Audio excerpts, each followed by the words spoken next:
আজকের বিষয়বস্তু হলো হজের নিয়ম, কোরবানির গুরুত্ব, ফজিলত, কোরবানির কিছু মাসআলা।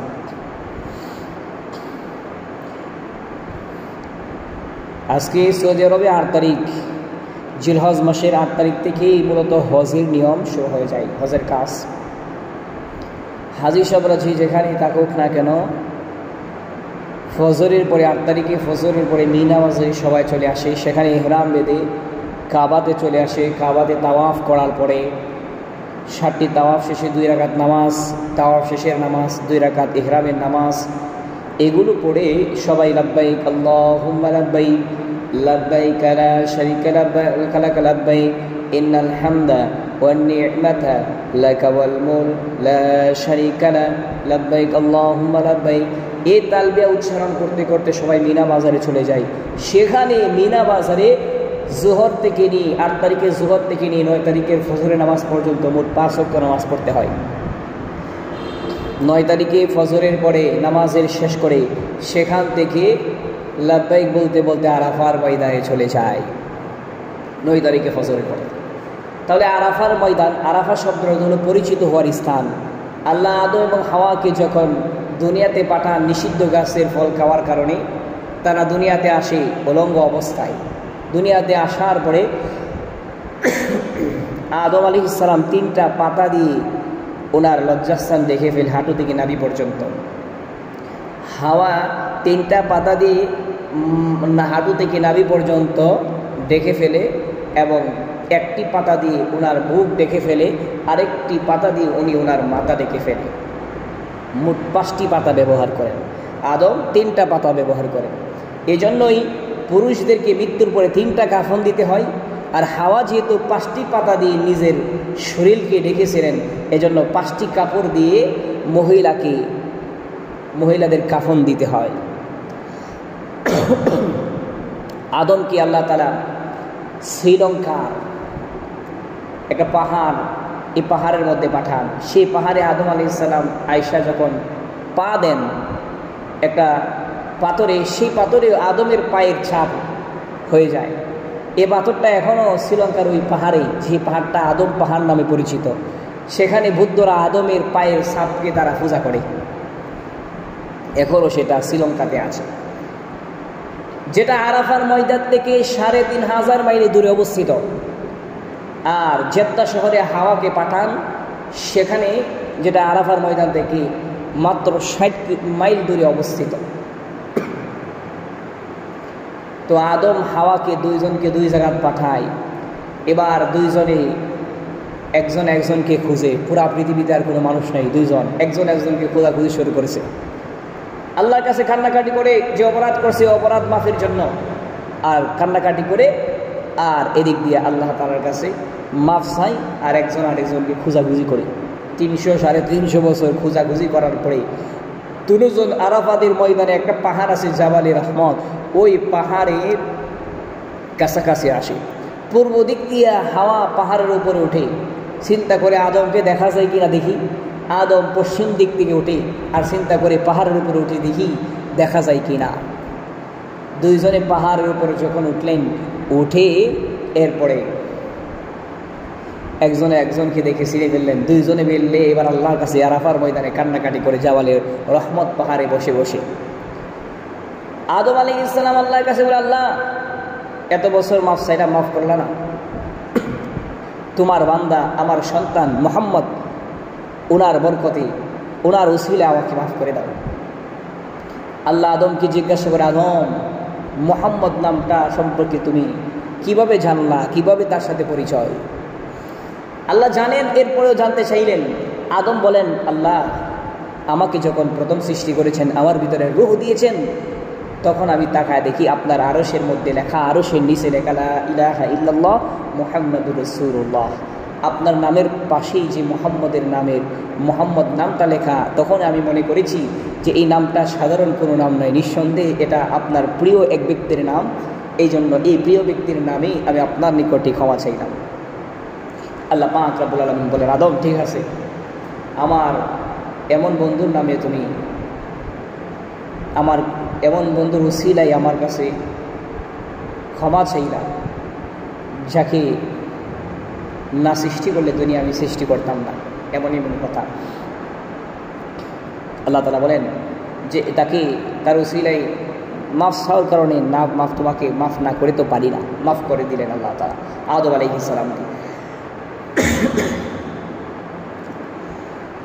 তাহলে এই পাহাড়টার নাম হলো জাবালে রহমত এবং এই জায়গাটার নাম হলো আরাফা।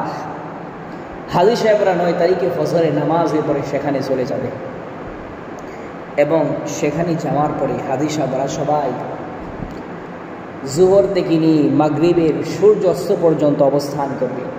হাজী সাহেবরা জোহরের আগে আগে সেখানে পৌঁছতে হবে, কিন্তু জোহরের নামাজ সেখানে পড়তে হবে না। জোহর এবং আসরের নামাজ আসরের সময়ে মসজিদে নাবিরা যে ইমামের পিছনে পড়বে। আরাফার ময়দানে একটা মসজিদ আছে, সেখানে খুতবা হবে, সেখানে মানুষ দোয়া কবুলের জায়গা, সেখানে বসে মানুষ বিভিন্ন জিকির আজকার তসবিহ পাঠ করবে, আল্লাহর কাছে দোয়া করে হাজী সাহেবরা। সেখান থেকে মাগরিবের সূর্য অস্ত যাওয়ার পরে মাগরিবের নামাজ না পড়েই আরাফার ময়দান থেকে তারা মুজদালিফার উদ্দেশ্যে রওনা হবে। ওই মুজদালিফাতে গিয়ে সারা মাগরিবের নামাজ এশারের সময়ে একসাথে আদায় করবে হাজী সাহেবরা। মাগরিবের নামাজ মাগরিবের রক্তে পড়তে হয় না। সেখানে গিয়ে তারা নামাজ পড়বে, সারা রাত সেখানে অবস্থান করবে। এখানেও দোয়া কবুলের স্থান। সারা রাত হাজী সাহেবরা যাদের সাধ্য অনুযায়ী ইবাদত করে, সেখান থেকে 70টি পাথর সংগ্রহ করে হাজী সাহেবরা পরের দিন অর্থাৎ 10ই জিলহজ, যেটাকে আমরা ঈদের দিন বলি, ওই ঈদের দিন হাজী সাহেবরা চলে যাবে কোথায়? মিনাতে। মিনাতে ইব্রাহিম আলাইহিস সালাম যখন তার ছেলে ইসমাইলকে নিয়ে কোরবানি করতে যায়, শয়তান 3 জায়গার মধ্যে বাধা দিয়েছিল। এ কারণে এই 3টা স্থানে সৌদি সরকার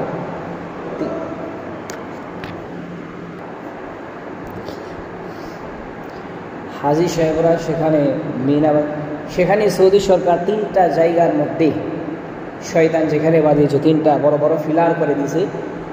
হাজী সাহেবরা সেখানে গিয়ে শয়তানকে কঙ্কর নিক্ষেপ করে। 10ই জিলহজ 7টি কঙ্কর নিক্ষেপ করবে। বড় একটা ফিলার আছে, সেটাকে বড় শয়তান বলা হয়। মেজো শয়তান, ছোট শয়তান, 3 জায়গার মধ্যে 3 শয়তানের নাম। এই বড় শয়তানকে শুধুমাত্র 7টি কঙ্কর নিক্ষেপ করেছে হাজী সাহেবরা। 10ই জিলহজ কঙ্কর নিক্ষেপ করার পরে সবাই কোরবানি করে, কোরবানি করার পর মাথা মুন্ডিয়ে ফেলে এরপরে তার সবাই আবার কাবাতে চলে যায়, জিয়ারতে কাবা। সেখানে গিয়ে 7টি তাওয়াফ করে 2 রাকাত নামাজ পড়ে হাজী সাহেবরা আবার 10 তারিখে চলে আসে কোথায়? আবার মিনা মাজারে চলে আসে। হজের মোটামুটি কাজ শেষ। এরপরে 11 তারিখ 12 তারিখে মিনাতে তাঁবুর মধ্যে অবস্থান করে সেখানেই হাজী সাহেবরা প্রতিদিন 3 শয়তানকে 7টি করে 21টি পাথর নিক্ষেপ করে 11 তারিখ ও 12 তারিখ। এরপরে হাজী সাহেবরা 12 তারিখের ফজরে মাগরিবের নামাজের আগে আগে আবার কাবাতে চলে আসে। বিদায়ী তোয়াফ 7টা তোয়াফ করে তারা একবারে শেষ হয়ে যায়। হজের মোটামুটি কাজ সব শেষ হয়ে যায়। এভাবে হজকে হাজী সাহেবরা এই 5 দিনের ভিতরে শেষ করে 8 তারিখ 9 তারিখ 10 তারিখ 8 তারিখ 9 তারিখ 10 তারিখ 11 তারিখ 12 তারিখ এই 5 দিনে হজের কাজ শেষ করে।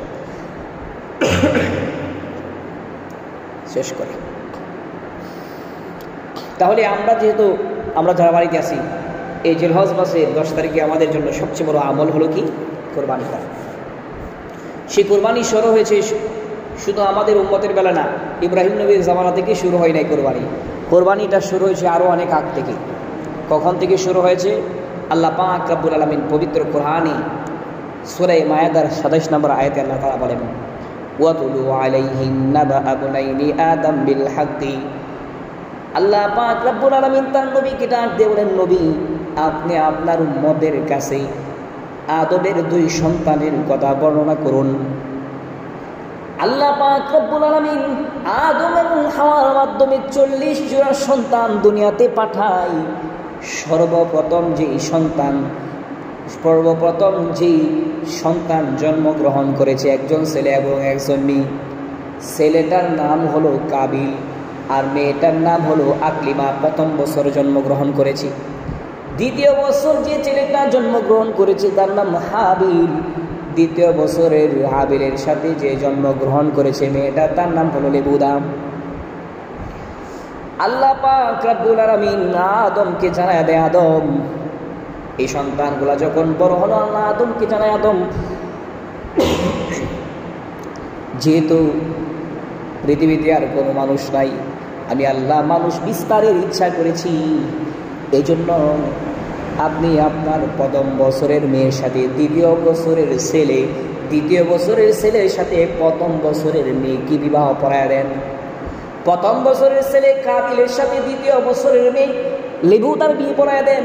প্রথম বছরের মেয়ে আকলিমার সঙ্গে দ্বিতীয় বছরের ছেলে হাবিলার বিয়ে পড়ায় দেন।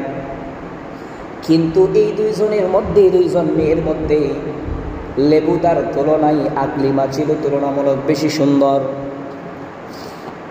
আল্লাহ যখন আদমকে জানায় দিয়ে আদম তার সন্তানদেরকে উপস্থিত করে আল্লাহ তাআলা কিভাবে বিবাহ পড়ানোর জন্য বলছে, এগুলো আল্লাহ তাআলা বর্ণনা করেছে।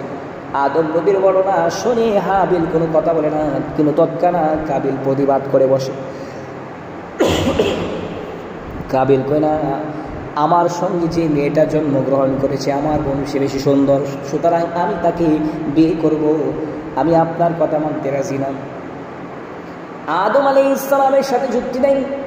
আল্লাহ পাক রব্বুল আলামিন আকলিমার সঙ্গে আমাকে বিয়ে দিবেন, এই জন্যই তো আমার সঙ্গে আকলিমাকে পাঠিয়েছেন। আল্লাহ জানায় দেয় আদমকে, আদম একসাথে যে ছেলে মেয়েটা জন্ম হয়েছে একজন আরেকজনের আপন বোন, একজন একজনের সাথে রক্তের সম্পর্ক, বিবাহ চলবে না, হারাম। এবার দুইজনের মধ্যে যখন ঝগড়া, এবার যখন আদমের সঙ্গে তার ছেলে হাবিল ঝগড়া করে, আদম আলাইহিস সালাতু ওয়াস সালাম সঙ্গে যখন ঝগড়া করে আদম তখন বলতে লাগলেন, ঈদ কর, তোমরা দুইজন কোরবানি করো, আল্লাহ পাক রব্বুল আলামিনের নামে কোরবানি করো। যখন তোমরা কুরবানি করবে, আল্লাহ যার কুরবানি কবুল করবে তার সঙ্গে আকলিমার বিয়ে দেওয়া হবে, সুন্দরী মেয়েটার বিয়ে দেওয়া হবে। এই কথা শুনে দুজনে রাজি হয়, দুজনেই রাজি হয়ে যায় কোরবানি করার জন্য। এই উদ্দেশ্যে দুইজন কোরবানি করেই আদম আলাইহিস সালামের ছেলে হাবিল মোটা তাজা একটা দুম্বা পাহাড়ের উপর রেখে দেয়। কাবিল সে কৃষির কাজ করত। কাবিল কিছু শস্য দানা যেগুলো খাবার উপযুক্ত ছিল না, এরকম কিছু নষ্ট শস্য দানা পাহাড়ের উপর কোরবানি করার উদ্দেশ্যে রেখে দেয়। কোরবানি কবুল করার সিস্টেম ছিল, আকাশ থেকে এক খণ্ড মেঘ আইসা যার কোরবানি আল্লাহ কবুল করেছেন তার কোরবানিকে ওই অগ্নিকুণ্ড আইসা জ্বালায় দেয়। এইভাবে দুইজন যখন রেখে দেয়, আল্লাহ পাক রব্বুল আলামিন হাবিলের কোরবানি কবুল করে নেয়। আকাশ থেকে এক খণ্ড মেঘ আইসা হাবিলের কোরবানিটাকে জ্বালায় দেয়। কাবিলের কোরবানি কবুল হয় নাই। দুইজনের কোরবানি যখন কবুল হয় নাই, আল্লাহ আদম আলাইহিস সালাম বলেন, কোরবানি যেহেতু আবিলেরটা কবুল হয়েছে, কারণ কাবিলের কোরবানি কবুল হয় নাই কারণ তার নিয়তের মধ্যে গরমিল ছিল। কাবিলের নিয়ত ছিল কোরবানি কবুল হোক না হোক আমি আকলিমাকেই বিয়ে করব। কোরবানি শুধুমাত্র ছিল নিয়তের মধ্যে আল্লাহর সন্তুষ্টি না থাকার কারণে আল্লাহ তার কোরবানি কবুল করে নাই। আদম ডাক দিয়া কয়, যেহেতু কাবিলের কোরবানি কবুল করেছে কাবিলের সাথে আকলিমার বিয়ে দেওয়া হবে। কিন্তু আবারও কাবিল প্রতিবাদ করে উঠল, না না, এটাও কোনোভাবেই সম্ভব না। আল্লাহ তাআলা আমার সঙ্গে যে মেয়েটাকে পাঠিয়েছে আকলিমাকে, আমার বোন, আমরা দুজনকে একসাথে পাঠিয়েছে, এক জোড়া বানা পাঠাইছেন, মানে হলো আমরা একজন আরেকজনকে বিয়ে করব। আদম আলাইহিস সালাম বলে, ঠিক আছে, তোমরা ঝগড়াঝাটি করে না, আল্লাহ আমাকে নির্দেশ দিয়েছেন কাবা জিয়ারত করার জন্য, আমি কাবা জিয়ারত করার জন্য যাই, কাবা জিয়ারত করে এসে তোমাদের ব্যাপারে আমি ফাইসালা করব। কিন্তু কাবিল মনে মনে ভাবলেন যে আমাদের পিতা আদম তিনি কাবা জিয়ারত করে এসে আবার হাবিলের পক্ষে রায় দিবেন। এই জন্য কাবিল হাবিলকে বলে, ক্বালা লাআকতুলান্নাকা, অবশ্যই আমি তোমাকে হত্যা করব, না হয় তুমি আকলিমাকে বিয়ে করবা। ক্বালা ইন্নামা ইয়াতাকাব্বালুল্লাহু মিনাল মুত্তাকিন, কোরবানি আল্লাহ আমারটা কবুল করে নাই, এজন্য আমি তোমাকে হত্যা করব। হাবিল জবাব দেন, ইন্নামা ইয়াতাকাব্বালুল্লাহু মিনাল মুত্তাকিন, আল্লাহ তাআলা তাকওয়াবান লোকদের কোরবানিকে কবুল করে নাই। কিন্তু কোনো ওয়াজ নসিহত কাজে আসে নাই।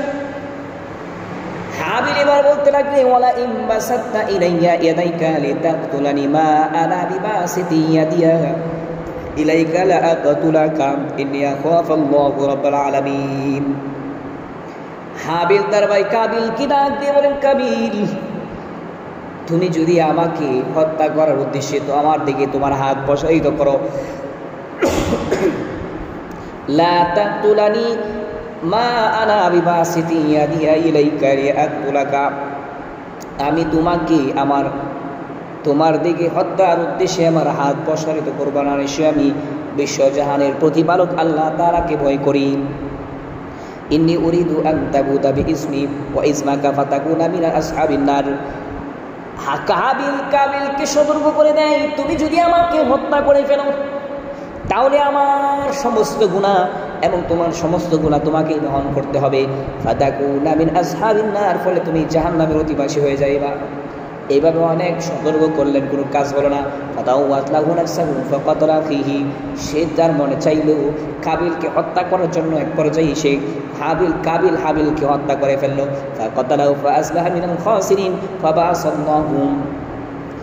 এরপরে হত্যা করার পরে এবার কাবিল তার ভাই হাবিলের লাশটাকে গোপন করার জন্য, এটা ছিল পৃথিবীর সর্বপ্রথম হত্যার ঘটনা। এর আগে কখনোই কোনো মানুষ মারা যায় নাই, যেহেতু সর্বপ্রথম হত্যার ঘটনাটা ঘটছে কাবিল ঘটাইছে। আল্লাহর নবী রাহমাতুল লিল আলামিন বুখারী শরীফ বলেন, পৃথিবীতে যত হত্যাকাণ্ড হবে সমস্ত হত্যাকাণ্ডের অপরাধের শাস্তি, অপরাধের একটা অংশ কাবিলের আমল নামেই দেওয়া হবে।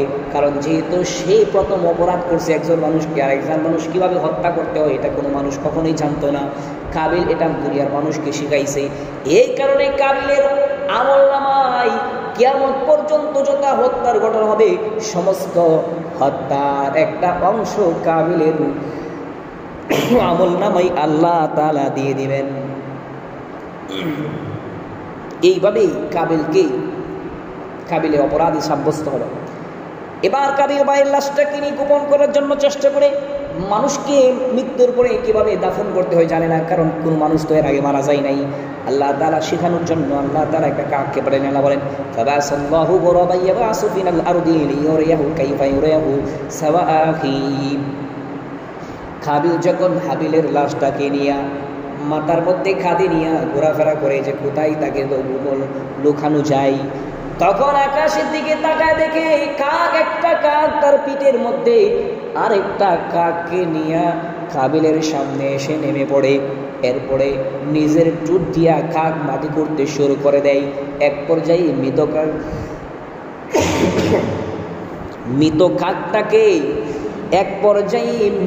কাকটাকে জীবিত কাকটা মাটির ভিতরে রেখে, গর্তের ভিতরে রেখে তার উপরে মাটি চাপা দিয়া দেয়।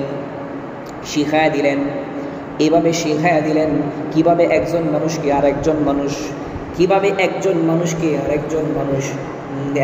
মানুষকে মৃত্যুর পর দাফন করতে হয় শিখায়া দিলেন। কে শিখাইলেন? আল্লাহ তাআলা তাদেরকে শিখায়া দিলেন। এই ঘটনা থেকে বোঝা যায়, আল্লাহ পাক রব্বুল আলামিন সূরা মায়েদার এই ঘটনা থেকে স্পষ্ট বোঝা যায় কুরবানির আমলটা ইব্রাহিম নবীর জামানা থেকে নয়, বরং আল্লাহ তাআলা কুরবানির আমলটা জারি করেছেন আদম আলাইহিস সালামের জামানা থেকে। আল্লাহ সূরা হজের 34 নম্বর আয়াতের মধ্যে বলেন, ওয়ালিকুল্লি উম্মাতিন জাআলনা মানসাখান ইয়াযকুরু ইসমাল্লাহি আলা মা রাযাকাকুম মিন বাহিমাতিল আনআম। আল্লাহ প্রত্যেক উম্মতের জন্য কুরবানির বিধান জারি করেছিলেন। তাদের রিজিক থেকে তাদের চতুষ্পর্যন্তকে আল্লাহর নামে কুরবানির করার বিধান আল্লাহ জারি করে রেখেছিলেন। শুধু আদম নবী নয়, আদম নবী থেকে হযরত ঈসা নবী পর্যন্ত সমস্ত উম্মতের উপরে কুরবানির বিধান ছিল এবং শেষ নবীর উম্মতের উপরে কুরবানির বিধান ছিল। আর কুরবানি কবুল হওয়ার সিস্টেম ছিল আকাশ থেকে 1 মেঘ এসে তাদের কুরবানি, যার কুরবানি আল্লাহ কবুল করেছেন তার কুরবানিটাকে আল্লাহ তাআলা জ্বালায় দিবেন। আমাদের নবীর বেলায়ও এমন বিধান জারি থাকলে আল্লাহর হাবিব রাহমাতুল লিল আলামিন আল্লাহর কাছে দোয়া করেন, আল্লাহ পূর্বেকার নবীদের উম্মতের মতো আমার উম্মতের মধ্যেও এই বিধান যদি জারি রাখো। আমার উম্মত তো শেষ জামানায় উপনীত হয়েছে, তা হালাল হারাম মিশ্রিত করে কামাই করবে। অধিকাংশ মানুষ এক পর্যায়ে হারাম কামাই করবে। তারা তাদের হালাল টাকা দিয়ে কোরবানি দেবে, আবার হারাম টাকা দিয়ে কোরবানি দেবে। হারাম টাকা দিয়ে কোরবানি দিলে কোরবানি কবুল হবে না। যাদের কোরবানি কবুল হবে তাদের কোরবানি কবুল হবে, যাদের কোরবানি কবুল হবে আকাশ থেকে অগ্নিকুণ্ড এসে তাদের কোরবানিকে জ্বালায়া দিবে। আর যাদের কোরবানি কবুল হবে না, আকাশ থেকে অগ্নিকুণ্ড আসবে না, তাদের কোরবানিকে জ্বালাবে না। তখন তারা বুঝতে পারবে তাদের কোরবানি কবুল হয় নাই। সমাজের অনেক অন্য মানুষদের কাছে তারা লজ্জিত হয়ে যাবে, তাদের কোরবানি আল্লাহ কবুল করে নাই, তাদের টাকা হারাম, আল্লাহ হারাম। আমার উম্মতের বেলায় তুমি এই বিধানটাকে উঠায় নাও, যেন আমার উম্মত লজ্জায় না পড়ে। তারা লজ্জায় সমাজে অন্য অন্য মানুষের কাছে লজ্জায় পড়ে যাবে যে তাদের টাকা হারাম। আল্লাহ আমার উম্মতকে লজ্জা থেকে তুমি হেফাজত করো। তাদের কোরবানি কবুল হবে কি হবে না, কবুল কার কবুলটা কবুল হয়েছে কারটা কবুল হয় নাই, আল্লাহ তুমি এটা কিয়ামতের ময়দানে জানায় দিও। আল্লাহ পাক রব্বুল আলামিন নবী মুহাম্মদ সাল্লাল্লাহু আলাইহি ওয়াসাল্লামের দোয়ার উসিলায় এই উম্মতকে এই বিধানটাকে উঠায়া দিয়া, উম্মতকে মুহাম্মদ সাল্লাল্লাহু আলাইহি ওয়াসাল্লামের উসিলায় এই বিধানটাকে উঠায়া দিয়া, এই বিধানটাকে উঠায়া দিয়া এ উম্মতকে লজ্জা থেকে হেফাজত করেছেন। সুবহানাল্লাহ। গোশত খাওয়ারও সিস্টেম ছিল না, কোরবানি আইসা চালাই দিত, তাহলে গোশত করতে খাইতাম। কিন্তু আমাদের বেলায় আল্লাহ তারা এই বিধানটা দিলেন, কোরবানি করার পরে আল্লাহর নামে কোরবানি করলাম, তাহলে পুরা কোরবানি তো আল্লাহর নামে বিলীন করে দেওয়ার কথা। কিন্তু না, আল্লাহ বলেন গোশত তোমরাই খাও, আল্লাহর গোশতের প্রয়োজন নাই। তাহলে আল্লাহ কত সহজ করে দিলেন, কোরবানি দিলাম আল্লাহর নামে, গোশত তো আল্লাহর নামে বিলীন করে দেওয়ার কথা না, বিলাইয়া নিজেরাদেরকে খাওয়ার বিধান আল্লাহ তাআলা দিলেন, আল্লাহ সহজ করে দিলেন এই উম্মতের জন্য আল্লাহ তাআলা। তাহলে এই উম্মতের উপরে কোরবানির বিধান আছে, সেটা সূরা কাউসার মধ্যে বলেন ফাসাল্লি লিরাব্বিকা ওয়ানহার, নবী আপনি আপনার প্রভুর নামে কোরবানি করুন। আল্লাহ রাসূল সাল্লাল্লাহু আলাইহি ওয়াসাল্লাম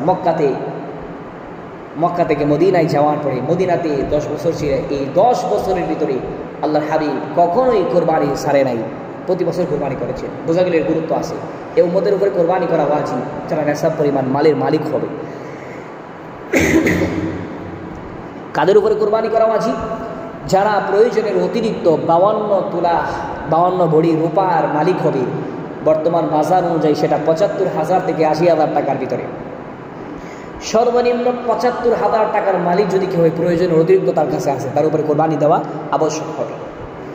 কোরবানি ওয়াজিব হওয়ার পরে সে যে কেউ কোরবানি দেয় না, রাসূল বলেন সে যেন ঈদুল আজহার নামাজ আদায় করার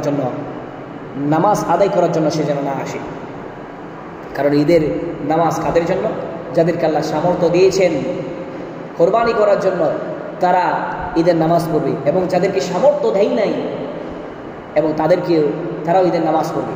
যাদেরকে সামর্থ্য দিয়েছেন, কোরবানি নিয়ত করছে, কোরবানির পশু কিনছে, তাদেরকে আল্লাহ তাআলা নামাজ পড়ার জন্য আহ্বান করে।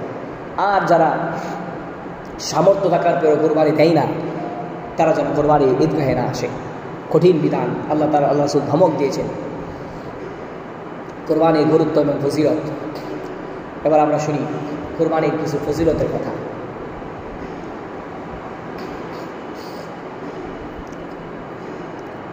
তিরমিজি শরীফে 1393 নম্বর হাদিসের বর্ণনা। আম্মা আয়েশা সিদ্দিকের থেকে বর্ণিত, আল্লাহর হাবিব রাহমাতুল লিল আলামিন বলেন, আল্লাহর হাবিব রাহমাতুল লিল আলামিন বলেন, কুরবানি 10 জিলহজ অর্থাৎ কুরবানির দিন আল্লাহ তাআলার কাছে কোরবানির চাইতে উত্তম কোনো আমল আল্লাহর কাছে আর নাই। আল্লাহর কাছে সবচেয়ে পছন্দনীয় আমল হলো আল্লাহর নামে কোরবানি করা।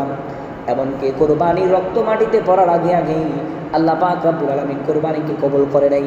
আল্লাহর হাবিব রাহমাতুল লিল আলামিন বলেন, হাবিব রাহমাতুল লিল